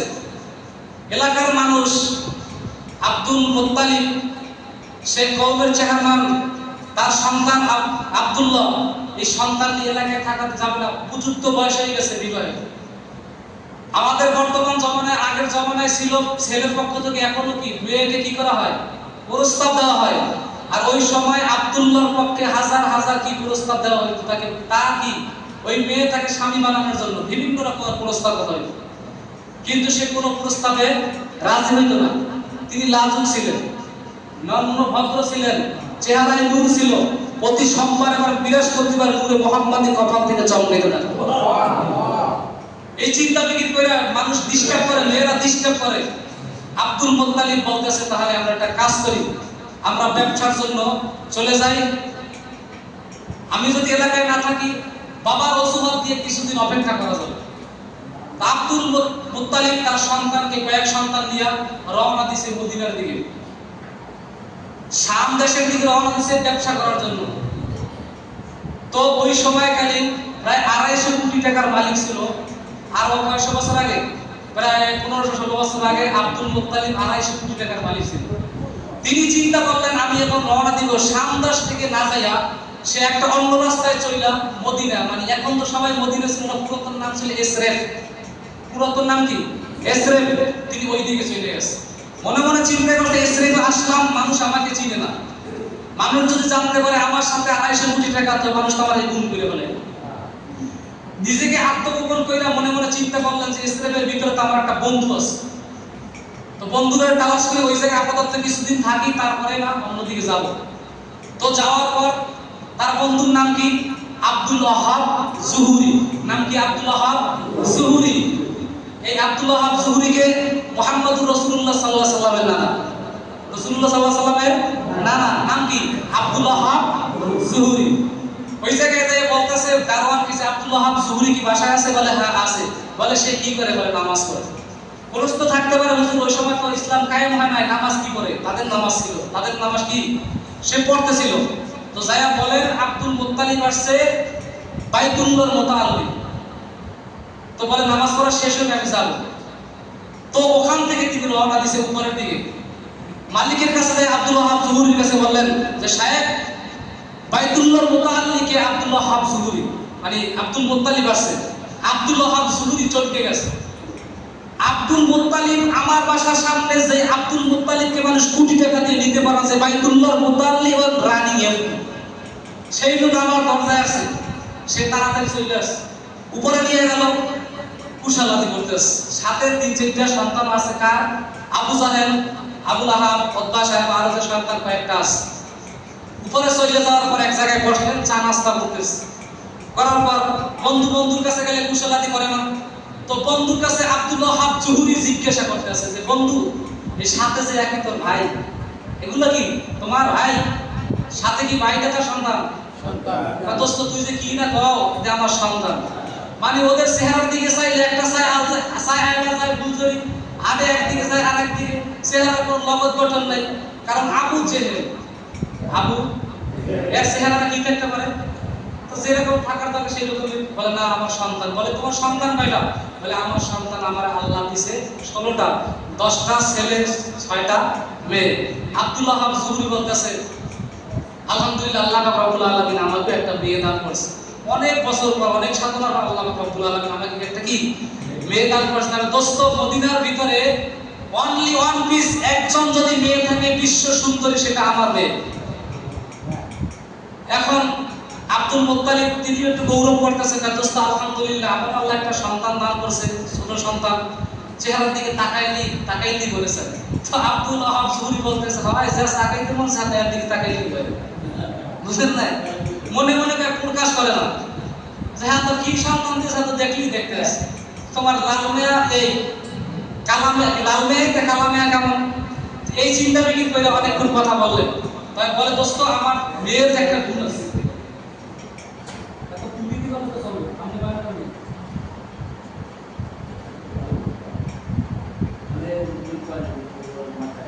যে দোস্ত তাহলে আমার একটা আরজি আছে, আমার মেয়েটা মদিনার বিকাতে এখন পর্যন্ত কেউ দেখে নাই, কেউ কি দেখেন নাই। যদি কোনো সময় বাহিরে নামতো, কোন লোক যদি তার দিকে তাকাইতো, সাথে সাথে চোখ বন্ধ হয়ে যেত। চোখ বন্ধ, এমন সন্তান আল্লাহ দিয়েছে। 2 নম্বর হলো আমার মেয়ের কি গুণ জানো? আমার মেয়ে প্রতি সোমবার এবং বৃহস্পতিবার কপাল থেকে নূরের জ্যোতি চমকাইতে থাকে। যেটা চমকাইছে কোন জায়গায়? আর এক জায়গায় আছে নাকি? আচ্ছা, মনে রেখো, চমকাইতে আছে। তো বলে আলহামদুলিল্লাহ দোস্ত আমার আল্লাহ যে সন্তানটা দিয়েছে, ছোট সন্তানটা পুরো প্রতি সোমবার আর বৃহস্পতিবার নূরের জ্যোতি চমকাইতে। কারণ মনটা বুকটা ফাটতে যায়, ও যে কি হয়, আর এইগুলোর অবস্থা, এর হেডার যে কি অবস্থা, রাগ উঠেই আবার থাকতে যায়। কিছুক্ষণ পর বলতেছে, দোস্ত তোর মেয়েটা একটু দেখাবি? বলে আমার মেয়ে কারোর সাথে দেখা দেয় না। আব্দুল মুত্তালিব বলতেছে, তুমি তোমার মেয়ের কাছে যে বলবা যে বাইতুল্লাহর মুতাল্লি আব্দুল মুত্তালিব আসছে, যদি তোমার মেয়ে দেখা না যায় আমি দেখা দিব। তিনি ঘরের ভিতরে চলে গেছে, বলতেছে আম্মা বাইতুল্লাহর মুতাল্লি আব্দুল মুত্তালিব আসছে, তুমি কি তার সাথে দেখা দিবা? বলে কেন দেখা দিব না? বলে তুমি না কারোর সাথে দেখা দাও না? বলে বাইতুল্লাহর মুতাল্লি আব্দুল মুত্তালিবের সাথে স্বপ্নে যুগে 100 এর উপরে আমার সাথে সাক্ষাৎ হয়ে গেছে। ভাইবা তার সাথে দেখা তো হয়েই গেছে। এখন বাবা একটু চোখ করছে ব্যাপারটা কি। মেয়েকে নিয়ে আসলেন, মেয়েকে দেখাইছেন। বলে দোস্ত তুই যদি কিছু মনে না করো, তোর সন্তানটার সাথে আমার সন্তানটার বিবাহের ব্যবস্থা করো। বলে দোস্ত না, আমার মেয়েটা, দুনিয়ার সমস্ত ছেলেরা মেয়েকে কাবিন দিয়ে টাকা দিয়ে তারপর কি করে বিবাহ করে, আমি ছেলেকে টাকা দিয়ে মেয়ের টাকা অনুযায়ী মানে ওজন পরিমাণ টাকা দিয়ে আমি একটা সন্তান আনবো, ও নম্র ভদ্র চরিত্র দেখতে সুন্দর হতে হবে। বলে দোস্ত বিশ্বাস কর আমার সন্তানটা তোর যদি পছন্দ হয় তাহলে তুই তোর মেয়ে বিবাহ দিবি, যদি পছন্দ না হয় দরকার নাই। কারণ যেহেতু একজন বিজ্ঞ লোক বলছে আচ্ছা ঠিক আছে, আনেন।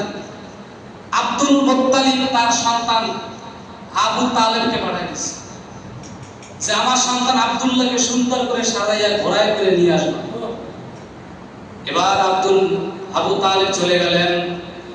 আবু তালেব বাড়ির কিনারায় চলে যাওয়ার পর আব্দুল্লাহকে ডাক দিয়ে বলে, আব্দুল্লাহ তোমার পিতা আব্দুল মুত্তালিব তোমাকে যাওয়ার জন্য মদিনায় যেতে বলছে, তবে সুন্দর করে সাজবা, এরপর ঘোড়ার পিঠে বইটা তুমি রওনা দিবা। সুন্দর করে সাইজা যখন রওনা দিছে, যাওয়ার পর আব্দুল ওয়াহাব জুহরি চিন্তা করতেছে যদি ছেলে পছন্দই হয়ে যায়, আর আলহামদুলিল্লাহ না হইলে বন্ধুকে কেমনে ফিরিয়ে দিব, চিন্তায় পড়ে গেলেন, পেরেশানিতে পড়ে গেছে, জানলা দিয়ে তাকায় আছে। আর আব্দুল ওয়াহাব জুহরি মনে মনে চিন্তা করে এখন আমি কি করি, এখনো তো আসতেছে না। কিন্তু আবু তালেব ওই তার ভাইকে নিয়ে তার ওই বিল্ডিং এর সামনে দাঁড়ায় গেছে। হঠাৎ করে আব্দুল ওয়াহাব জুহরির নজর পড়ে গেল, এক নজর তাকাইয়া অবাক হয়ে গেল। এবার আব্দুল ওয়াহাব জুহরি সাক্ষী দেয়, এ দুনিয়ার মানুষ শুনে নাও, যখন আমার আব্দুল্লাহর দিকে আমার এক নজর পড়ে গেল, আমি তিনতলায় থেকে কিভাবে নামলাম শিয়ারিতে পাড়া দিয়েছিলেন না দিছে আমার মনে নাই। আমি নাই না আমার আব্দুল্লাহর দিকে এক নজর তাকাইলাম।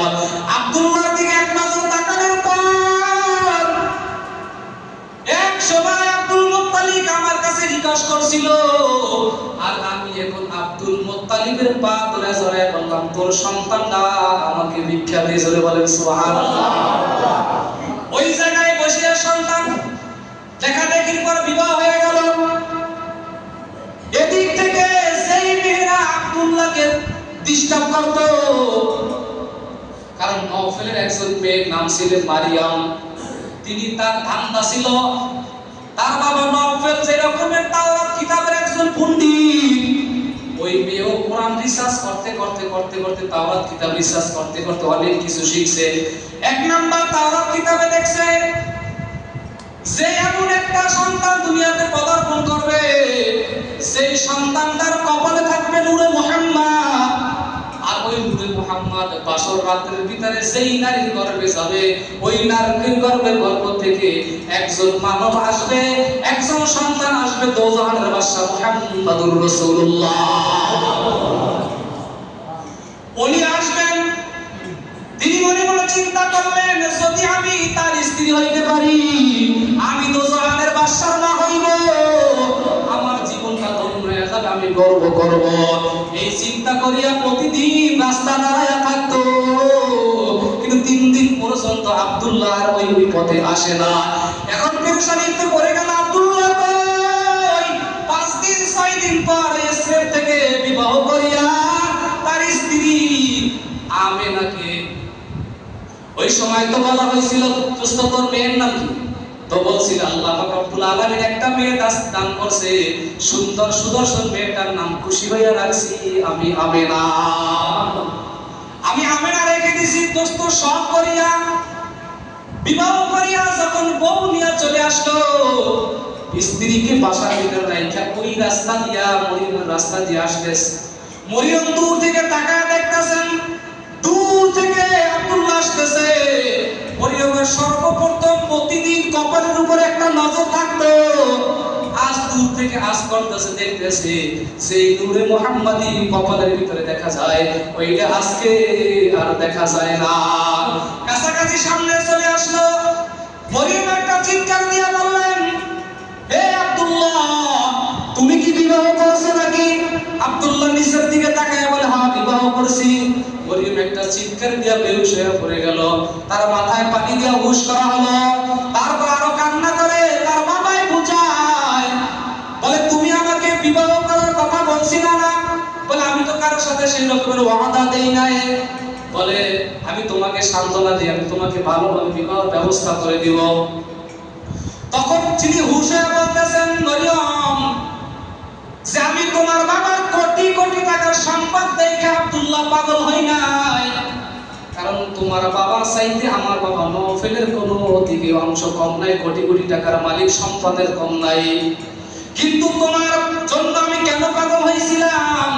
তাওরাত কিতাব রিসার্চ করলাম, তাওরাত কিতাব রিসার্চ করে দেখেছি যে আব্দুল্লাহ নামক একটা সন্তান থাকবে, সেই সন্তান আব্দুল মুত্তালিবের ছোট সন্তান হবে। এরপর তার কপালে নূরে মুহাম্মদ থাকবে, এবং তাকে যদি বিবাহ করা হয় বাসর রাতে তার গর্ভে ওই মুহাম্মদুর রাসূলুল্লাহ তার গর্ভে চলে যাবে। যেহেতু আমি দোজাহানের বাদশার মা হইতে পারলাম না, আল্লাহর জাত ও সিফাতের কসম আর ওয়াদা দিয়া দিলাম, আর কোনদিন মরিয়ম আর বিয়া বসবে না। আব্দুল্লাহ ওখান থেকে চলে গেলেন। বিভিন্ন রকম বিভিন্ন মানুষ কথা কয়, আল্লাহর রাসূল তো গর্ভে চলে আসলেন। 6 মাস যখন গর্ভে চলে আসলেন। এখানে রিওয়ায়াত তিনটা। এক রিওয়ায়াতে আল্লাহ রাসূল যখন 5 মাস গর্ভে, এক রিওয়ায়াতে আল্লাহ রাসূল যখন 6 মাস গর্ভে, আর এক রিওয়ায়াত হলো 6 মাস 10 দিন গর্ভে। এমনি অবস্থায় আমেনাকে রাইখা আব্দুল্লাহ শাম দেশে ব্যবসার জন্য গেছিল। আল্লাহর হুকুম হয়ে গেল, হুকুম হয়ে গেছে, আল্লাহর পক্ষ থেকে হুকুম হয়ে গেছে, বিদায় হয়ে গেল। আমেনা মনে মনে চিন্তায় পড়ে গেল, এত কষ্টের পর বিয়ে বসলাম, বাবা পছন্দ করলো, মা পছন্দ করলো, সবাই পছন্দ করে আনলো, আমার সন্তানটা গর্ভে আসার সাথে 6 মাসের ভিতরে আমার স্বামী হারে আমি অসহায় হয়ে গেলাম। মাওলার দরবারে কান্দে, আল্লাহ আমার স্বামী দুনিয়া থেকে বিদায় হয়ে গেছে, আমার সন্তানটার কি উপায় হবে? আল্লাহ ডাক দিয়া কেমন জানি, আল্লাহ ডাক দিয়া বলে, আমিনা তোমার কোনো চিন্তার কোনো কারণ নাই, তোমার কোনো পেরেশানি নাই। আমি আল্লাহ যেই বাতিটা জ্বালায় রাখি, ওই বাতিটা নিবানের মতো শক্তি দুনিয়ার কোনো মানুষের না। এই অবস্থায় কিছুদিন যাওয়ার পর মা আমিনা প্রতিদিন ওই গর্ভে বাচ্চা নিয়ে পানি আনার জন্য যাইতো। কূপের কিনারায় যখন পানি আনার জন্য রওনা দিত, হাঁটতে হাঁটা যখন শুরু করে দিত, ওই বড় বড় পাথরের উপরে যখন পাড়া দিত, মা আমিনা বলে, বড় বড় পাথরের উপর আমি ইচ্ছা করে পাথরের উপরে পাড়া দিতাম, পাড়া দেওয়ার সাথে সাথে ওই পাথরটা গুইলা মনের মতো হয়ে যাইত। আমি আবার হাঁটতে হাঁটতে আবার সামনের দিকে যাইতাম, যাওয়ার পর কূপের দিকে যখন যাইতাম, কূপের দিকে যাওয়ার পর কূপের কিনারায় দাঁড়াইতাম, আমি আমিনা নিচের দিকে নইতাম না, আমি কলসিটা এইভাবে ধরে রাখতাম, সাথে সাথে কলসিটা ভরে যাইতো। কলসিটাকে আমি কেটে নিয়া এরপর আমার বাড়ির দিকে আবার যখন রওনা দিতাম, ওই কওমের লোকেরা ডাক দিয়ে দিয়ে বলতো, আমিনা তুমি একটু দাঁড়াও, তুমি যদি কূপের কিনারায় দাঁড়াও, আমাদের দড়ি ফালায় বালতি ফালায় পানি উঠাইতে হবে না, পানি উঠাইতে বড় কষ্ট হয়, তুমি আমাকে 5টা মিনিট সময় দাও, আমরা সবাই পানি নিয়ে যাই, তারপর তুমি যদি পানি নিয়ে চলে যাও, তারপর তো আবার কূপের ভিতরে পানি চলে যাবে। মা আমিনা বলে, আমি দাঁড়ায় থাকতাম, কূপের সমস্ত লোকের পানি ভরে নিয়ে যাইতো, আমিও চলে যাইতাম, আবার শত শত ফুট পানি নিচে পানি চলে যাইতো। বলে আমি ক্ষেতের ভিতরে যখন ওই পানি নিয়ে রাস্তা দিয়ে রওনা করতাম, উপরের দিকে তাকাইতাম, কিছু সংখ্যক পাখি উড়ান দিতে দিতে যায়, যাওয়ার পর পাখিরা আওয়াজ করতেছে, বলতেছে, দেখ তো জাহানের বাদশা মুহাম্মদুর রাসূলুল্লাহ আম্মা জান যায়, উপর দিয়া যাবি না, গেলে বড় বেদবি হবে। অর্থাৎ আলা আসারিহিমা কাসাসা, ওই পাখিগুলা তাকায় দেখতাম আমার ব্যাগের ভিতরে চলে যাইতো। আমি ঘরের ভিতরে চলে আসলাম, মানুষ কানা ফুসাফুসি করতেছে, আব্দুল মুত্তালিবের কাছে বিচার দেয়, তোমার সন্তানটা কিছুদিন হইল হবে বিদায় হয়ে গেল, আর তোমার পুত্রবধূ নাক থেকে চুনকিও সরায় নাই, সাদা কাপড় দিয়ে হাঁটবে, বরঞ্চ সাদা কাপড় পরে হাঁটবে তাও করে না, রাস্তা দিয়ে যখন হাঁটে তখন তার শরীর থেকে মিশকে আম্বারের চাইতো সুঘ্রাণ আসতে থাকে। তবে আমি বলে দিই, তোমার মানিজ্জাত নষ্ট হয়ে যাবে, তোমার পুত্রবধূ যেন এইভাবে সুগন্ধি লাগায় রাস্তায় না হাঁটে। সমালোচনায় পড়ে যায়, মানুষ গীবাত করতেছে, সমালোচনা করতেছে। আব্দুল মুত্তালিব চিন্তা করেন, আমি সরাসরি বৌমাকে তো বলতেও পারি না। আব্দুল মুত্তালিব তার স্ত্রীর কাছে বলল, তুমি বৌমাকে একটু বলে দিও, আমার বৌমা যেন বেশকে ওই সমস্ত সুগন্ধি আতর লাগায় যেন বাইরে না নেয়, মানুষের সমালোচনা করে। আম্মা জান ঘরে আসলেন, আমেনা ঘরে আসার পর তার শাশুড়ি জিজ্ঞাসা করলেন, আম্মা তুমি যে রাস্তা দিয়ে যখন হাঁটা চলা করো, তুমি নাকি তোমার শ্বশুরের কাছে মানুষের বিচার দেয়, তোমার শ্বশুরের বউয়ের চেহারবান মানুষ বল কি বলে সমালোচনা করে, তুমি আর বেশকে আম্বার দিয়ার বাইরে নামবা না। মা আমেনা একটা হাসি দিয়ে বলে, আম্মা আপনি তো চিনলেন না রে মা, আমার পেটের ভিতরে কি আসছে আপনি জানেন না, আমি তো জানি, আমি তো জাহানের বাদশার মা, আমি রাস্তা দিয়ে যখন হাঁটি তখন সমস্ত পাখিরা পর্যন্ত আম্মা আমার মাথার উপর দিয়ে যায় না। বলে একটু পরীক্ষা করলেন, আব্দুল মুত্তালিব পরীক্ষা করলেন, তাহলে একটু দেখি। আব্দুল আব্দুল মুত্তালিব বলেন আমার পুত্রবধূ আমেনা বাথরুমের ভিতরে ঢুকলো আবার বের হয়ে গেল। ইস্তেঞ্জা করা শেষ, আমি পরীক্ষা করার জন্য বাথরুমে ঢুকলাম। মানুষ বাথরুম কইরা আসলে ওখান থেকে দুর্গন্ধ আসে, আর আমি আল্লাহর ওই বাইতুল্লাহর কাবার কসম, আমি যখন ওই ভিতরে এই বাথরুমের ভিতরে ঢুকলাম, ওই কাবার কসম দিয়ে বলি বাথরুম থেকে মিশকে আম্বারের চাইতেও বেশি ঘ্রাণ আসতে থাকে।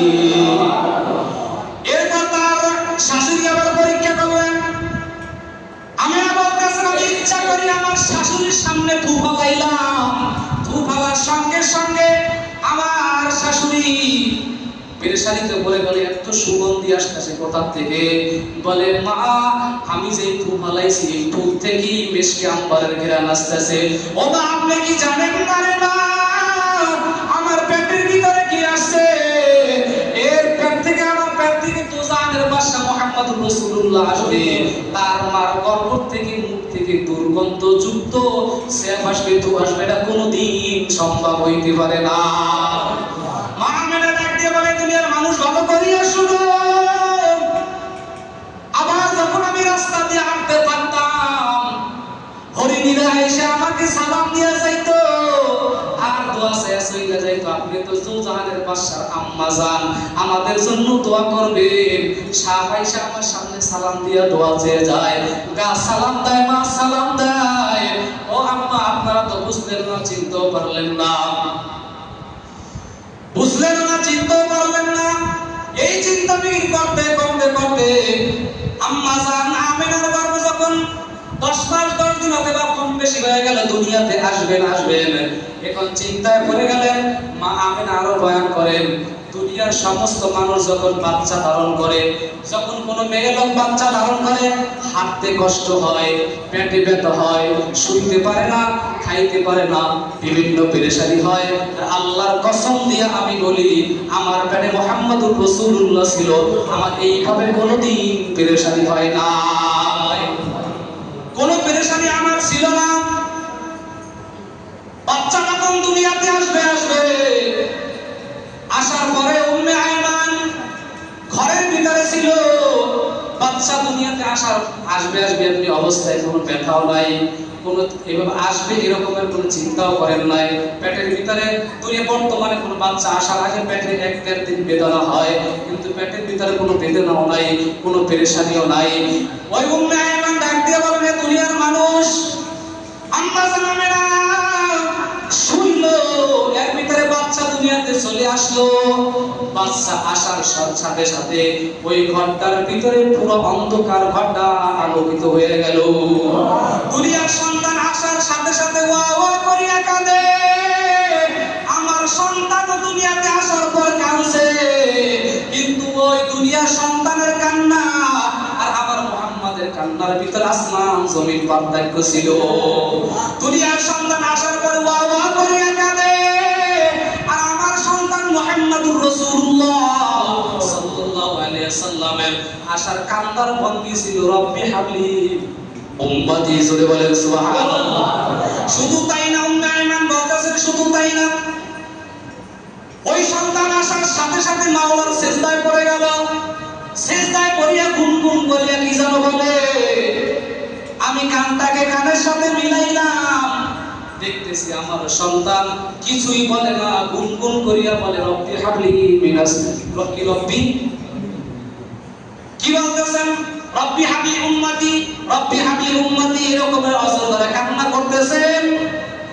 এ দুনিয়ার মানুষ শুধু তাই না, দুনিয়ার মানুষ যখন আসে আসার পরে নার কাটতে হয়, আমার সন্তান দুনিয়াতে আসতে কোনো নার কাটার দরকার হয় নাই, কে যেন সুন্দর করিয়া নার কাটিয়া খতনা করাইয়া সুন্দর করিয়া পোশাক পরাইয়া মিশকে আম্বার দিয়ে কে যেন দুনিয়াতে পাঠাইয়া দিছে। আমার সন্তানের গুণের কোনো শেষ নাই। যখন সন্তান আসলেন, সন্তান আসার পরে ওই ঘরটা আলোকিত হয়ে গেল। উম্মে আইমান বলতেছে হঠাৎ করিয়া আম্মা জান আমেনা কিছুক্ষণ পর হঠাৎ করে একটা গায়েবী আওয়াজ পাইল, এ আমেনা তুমি কোনো চিন্তা করবে না, পেরেশানি করবে না, তোমার সন্তানটা কিছুক্ষণের জন্য মাওলা গায়েব করে দিবে। কি করবে? এ গায়েব করবে, কারণ কি?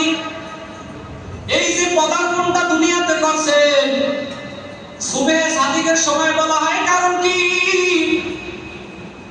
এই জায়গায় সুবহে সাদিকের সময় পাঠাইলেন এই জন্য, কারণ আল্লাহর কাছে দিন আল্লাহর কাছে আরজি পেশ করছে, রাত্রে আল্লাহর কাছে আরজি পেশ করছে।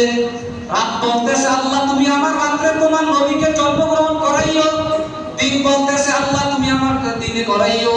আল্লাহ পাক রব্বুল আলামিন দুজনের মন রক্ষা করতে গিয়ে সুবহে সাদিকের সময় দিয়েছে।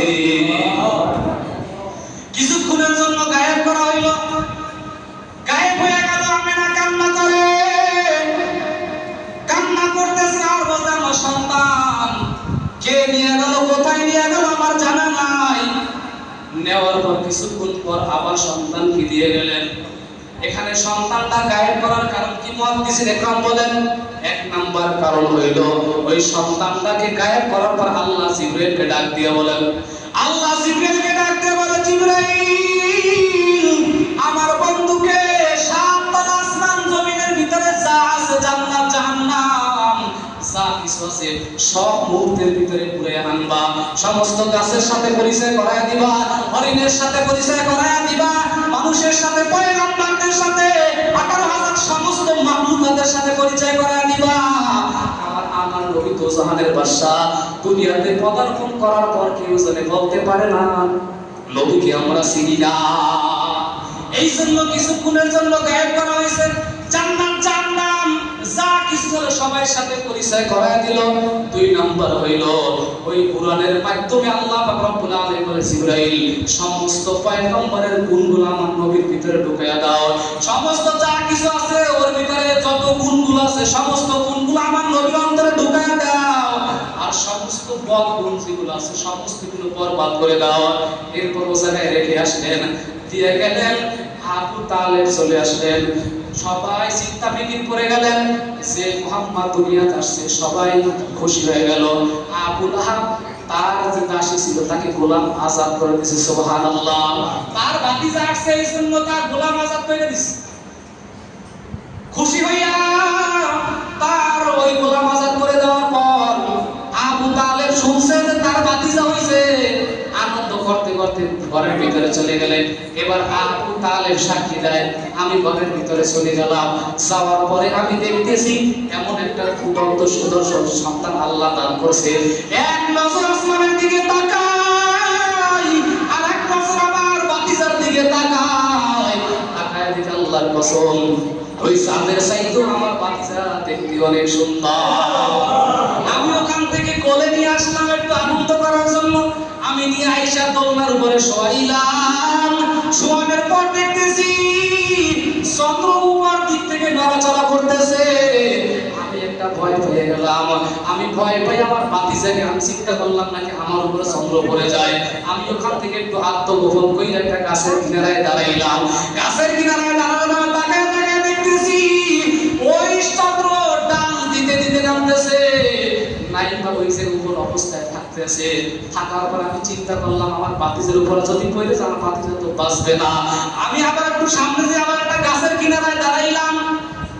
হঠাৎ করে তাকায় দেখি ওই সূর্য ডান দিকে চলে যায়, আবার বাম দিকে যায়, আবার পার মাথায় চলে যায়, আবার মাথার কিনারায় চলে যায়। আমি চিন্তা করলাম কারণ কি, সামনের দিকে তাকায় দেখি আমার বাতি যখন ডান হাত দিয়ে নাড়া দেয় সাথে সাথে কাঁপতে কাঁপতে সূর্য চন্দ্র ওই ডান দিকে চলে যায়। আবার যখন বাম দিকে নাড়া দেয় ওই সূর্য বাম দিকে চলে যায়। আবার যখন মাথা দিয়ে নাড়া দেয় সূর্য মাথার কিনারায় চলে যায়। আবার যখন পা দিয়ে নাড়া দেয় ওই জায়গায় পয়সা, তারপর আবার নাড়াচড়া শুরু করে। আমি চিন্তা করলাম এইটা কোনো সাধারণ সন্তান নয়, আল্লাহ রব্বুল আলামিন মহামানব হিসাবে আমার ভাতিজাকে পাঠাইছি। আমিনাকে ডাক দিয়ে বলতেছে, আমিনা তোমার সন্তান তোমার স্বামী বেঁচে থাকলে মদিনার আনাসে কানাসে ঘুরাইতো, কিন্তু তোমার সন্তানকে আমি আল্লাহ এমন ঘুরাইবো মদিনা শহরে ঘুরাইবো না, কাবা শহরে ঘুরাইবো না। সুবহানাল্লাহি আসরা বি আবদিহি লাইলা মিনাল মাসজিদিল হারাম, মসজিদুল হারাম থেকে মক্কা থেকে মসজিদুল হারাম থেকে সরাসরি আমি আল্লাহ রাব্বুল আলামিন তাকে দিদার দিল। সুবহানাল্লাহ। ঘুরাইতে নিকমে আরশে আসিবে আল্লাহ কামারিন বান্নিনি ওয়াহাবিনি ওয়া ইয়ামনাউনি মিনাল বুকা। তিনি বলতেছেন বড় অবস্থা বড় হয়ে গেল, তখন বলতেছেন চাচা তোমার সবকিছু আমি জানি, তবে ওই সূর্যটা আল্লাহ রব্বুল আলামিন পাঠানোর কারণ কি? আল্লাহ রাসূল জবাব দিলেন চাচা পাঠানোর উদ্দেশ্য আমার মা পেরেশানিতে পড়ে গেল, ওই পেরেশানিতে পড়ার কারণে কি কার সাথে খেলাধুলা করবে, কোনো সন্তান নাই বাবা নাই, কার সাথে খেলাধুলা করবে? আল্লাহ রব্বুল আলামিন আমার মাকে সান্ত্বনা দেওয়ার জন্য সূর্যকে আমার সাথে খেলাধুলা করার জন্য পাঠিয়ে দিছি। সূর্য আমার সাথে খেলাধুলা করছে, চন্দ্র আমার সাথে খেলাধুলা করছে, বেশি সময় নেই, শেষ। যাই হোক, আল্লাহ রাব্বুল আলামিন যা কিছু আলোচনা করলাম এখন পর্যন্ত আমার আয়াতটাই শেষ হয়নি, হাদিস এখন পর্যন্ত শেষ হয় নাই, এরপর আয়াত। সিরাত সম্পর্কে আলোচনা করলে ঘন্টার পর ঘন্টা চলবে, সময়কাল সময় চলে যাবে, শুনবেন, মজা লাগবে, তৃপ্তি লাগবে, কিন্তু কি শেষ হবে না। রাসূলের আদর্শ সিরাত মিলাদ আলোচনা করলে শেষ হবে না। যাই হোক, আমাদের পর্দার মেহমান ইত্যাদিগুলো আমার সুপ্রসিদ্ধ আমার বন্ধু মানুষ চলে আসছেন, তার জন্য আল্লাহ